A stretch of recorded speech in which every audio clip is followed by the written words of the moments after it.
చిన్నప్పుడు మనం బల్లే మన ఏదైనా సామాన్లు ఏమన్నా పెన్సిల్ లేకపోతే పుస్తకమో షాక్మారో వాళ్ళన్నా ఎత్తుకపోతే మనం ఏం చేసేటోళ్ళం?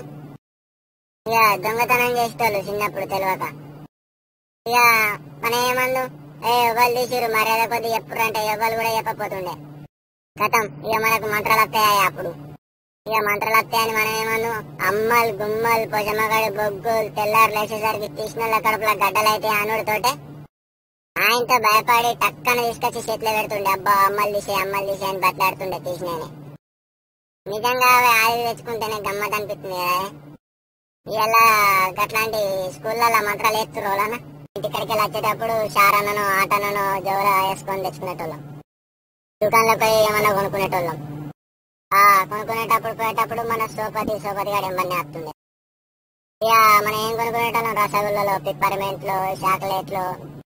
ఇక మనకు ఏవి ఎక్కువ వస్తే గవే కొనుక్కునేటోళ్ళం. మన దగ్గర ఉన్న ఆటనకు షారనకు. అలా మనం కొనుక్కున్నాక తినంగా దోసగాడు పక్కగా ఉంటాడు, ముఖం చూస్తాడని దాన్ని ఏం చేద్దాం? చాక్లెట్ కొనుక్కుంటే కాకింగిల్ అని చెప్పి అంగిలే పెట్టి కొరికి 2 వక్కలు చేసి నాపరో వక్క తీసుకొని నోట్లు వేసుకొని సపరించుకుంటూ పోయేటోళ్ళం బడికి. డబ్బా మీద చేతేసుకొని. నిజంగా అట్లాంటి ఇప్పుడు స్కూళ్ళలో పిల్లలు చేస్తుర్రా? బడి ఇడిచిపెట్టినాక సాయంత్రం గోలే ఇంటికి పోయేటప్పుడు తొవ్వల వలన ఇంటికి బండ్లు ఎక్కేయడానికి సైకిల్ ఎక్కేయడానికి ఇట్లా జరడు బండ లెక్క కడదురు గద్దెల పంటి. ఇక అసలు గద్దె కానివాడు పాపమాయ. అప్పుడు సోపతోళ్ళు అందరం కలిసి ఆ పుస్తకాలు పలక సంచులు అన్ని గద్దె మీద పెట్టి చేసేటోళ్ళం. ఇంత ఉసుక జరిగి ఆ జరడు బండ మీద పోసేటోళ్ళం ఆడికెళ్ళి దాకా. పోసినాక మనం అప్పుడు లాగులు వేసుకొని పోయేటోళ్ళం బడికి. అప్పుడు మనకు పాయింట్లు అమ్మన్నా గవ్వే లాగులు కొట్టిస్తే సంబరపడేటోళ్ళం. ఇక లాగుల మీద బండ మీద మను వస్తే ఆ గద్దెకు మీద కూర్చుండి ఆడికిడికి జారేటోళ్ళం. అట్లా 4 పార్లు అటు ఇటు జారేసరికి రాసుకపోయి మొత్తం జనిగేది కింద. మనకేం తెలిసి చినిగిపోయిందని ఎనుకున్నాడు ఏమంటుండే, అరే టూ ప్లేట్ అంటుండే. మనం ఏం చేద్దాం? అలాంటి ఏం కదుగుద్దాం అవన్నీ కూడా టూ ప్లేట్ అను. ఇక అట్లా అనుకుంటా అంత సంబరంతో ఇంటికైనాక అయ్యావా చూసి పొట్టు కొడుతురు. లావు ఖరాబు చేసినావు, అన్ని ఆటలు ఆడతావు అని పొట్టు కొట్టి ఏం చేద్దురు? ఇక మళ్ళా పోరానికి బడికోయడానికి లాగుండదని మేరల దగ్గరికి పోయి దానికి ప్యాచులు వేపించుకొద్దురు. అయినా కానీ మనకేం తెలుసు ప్యాచ్ వేసిర్రో ఏదేసిర్రో, మనకి ఏది ఇస్తే గది వేసుకున్నాం. అప్పుడు నిజంగా అవి ఆలోచించుకుంటే మస్తు అనిపిస్తుంది. ఇప్పుడున్న కాలంలో అసలు ఏ బల్లె కూడా కనబడతలేదు. మనదే ఆ బాల్యం. నిజంగా మనం ఎంతో అదృష్టవంతులం. మనం ఇప్పుడేమో ఫేస్బుక్ లో ఫ్రెండ్ రిక్వెస్ట్ పంపించి దోస్తులు చేసుకుంటున్నాం అందరిని. కానీ అప్పుడు గా కాలంలో మనం ఎట్లా దోస్తానే చేసుకునేటోళ్ళం? బొటనేలు రాకిచ్చి అని ముద్దించుకొని నా దోస్త్ అని అనేటోళ్ళం. ఎంత గమ్మతి కదా. ఇప్పుడు దోస్తు మనకు నచ్చకపోతే ఫేస్బుక్ లో అన్ఫ్రెండ్ చేస్తున్నాం. అప్పుడు ఎట్లా చేసేటోళ్ళం? అప్పుడు మంత్రం వేసేటోళ్ళం.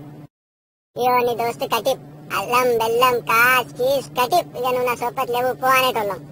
అనేసరికి పాపం దోస్తు ముఖం గింత అంతా ఏడ్చుకుంటూ పోతుండే. ఆ స్వీట్ మెమరీస్ యాద్ చేసుకుంటేనే నిజంగా మళ్ళా అట్లా చిన్నగా ఉన్నప్పుడు లేకుంటే ఎంత మంచిగా ఉండునో అనిపిస్తుంది. మళ్ళా ఏం ఆటలు ఆడేటోళ్ళం? ఇక బల్లె కూర్చున్నప్పుడు దగ్గర మంచిగా అవైలబుల్ గా ఉండే ఆట అగ్గిపెట్టె గుగ్గిపెట్టె ఆడేటోళ్ళం. చేతులు ఇట్లా పెట్టి ఏళ్ళు ఇట్లా పెట్టి అగ్గిపెట్టె గుగ్గిపెట్టె కొంగ పిల్లి పిరంగి పిక్కన కేలమలు మనం. ఇప్పుడు పిల్లలు ఆడుతుర్రా అసలు ఆటలు. అసలు మన అగ్గిపెట్టె గుగ్గిపెట్టె అంటే మనల్ని పిసోళ్ళని చూసినట్టు చూస్తారు. ఇప్పుడు నేను పిసలేసి ఏంది అగ్గిపెట్టె గుగ్గిపెట్టె అంటున్నాని మనని ఎటో చూస్తారు. కానీ అప్పుడు మన ఆటలు, మన ప్రవర్తన, మన సారు చదువు చెప్పిన సారు, మన అప్పటి నాలెడ్జ్ వేరు, ఇప్పటి నాలెడ్జ్ వేరు. ఇప్పుడు మనము ఒక మంచి స్థాయిలో ఉన్నాం కానీ అప్పటి విషయాలు యాదికి తెచ్చుకుంటే అసలు అవి మర్చిపోలేము.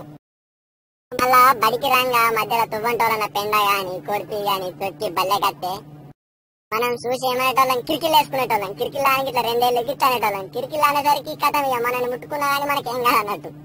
నిజంగా ఆ కిరికిల్ వేసుకుంటూనే ఇక ఎవరు కిరికిల్ వేసుకోలేరు అని వాళ్ళని ముట్టుకోవాలని తలాడుతుండే దోస్తుగా.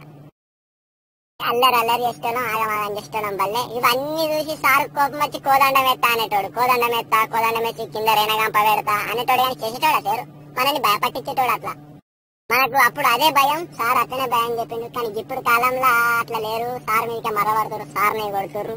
నిజంగా మస్తు కలికాలం అయిపోయింది. అందుకే నాకు గుర్తుకొచ్చిందే నేను మీ అందరితో షేర్ చేసుకున్నా.